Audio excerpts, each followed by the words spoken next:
અચ્છા, કેસરિયા પનીર એટલે છેલ્લે કેસર. લગભગ 1/4 ટીસ્પૂન જેટલું કેસર છે અને એના તાંતડા દેખાય એવી રીતે એને રાખવાનું છે. અચ્છા. એના પાણી સાથે આપણે એને એડ કરીએ છીએ આમાં. અને કેસર ગેસ બંધ કર્યા પછી જ એડ કરીએ છીએ. કેસરની એક સરસ ફ્લેવર હોય છે, જો તમે એને બહુ ગરમ કરી નાખો તો એ ફ્લેવર જતી રહેશે, એટલા માટે આને મિક્સ કરી લેવાનું. હવે આને સર્વ કરીએ. આમાં પનીરને આપણે સેન્ટરમાં અરેન્જ કરીશું.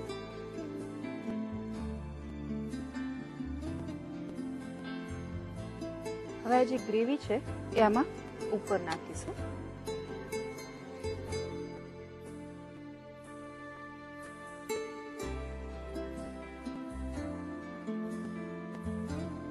હવે આપણે કોથમીર લઈશું.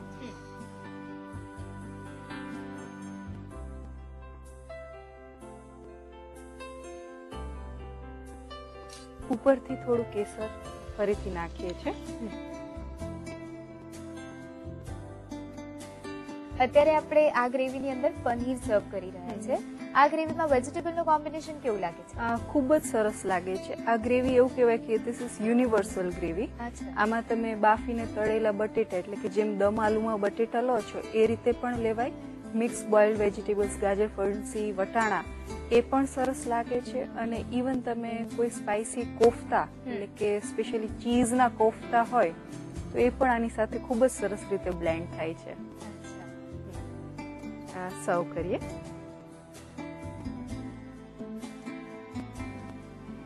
આ પનીરના ક્યુબ અને ટોમેટોનું ફ્લાવર બનાવ્યું છે તે આમ આવી રીતે સેન્ટરમાં મૂકીશું.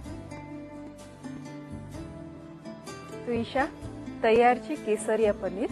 આ સબ્જી તમે રાઈસ સાથે સર્વ કરી શકો, ઇવન નાન, રોટી, પરાઠા દરેક સાથે સરસ લાગે છે.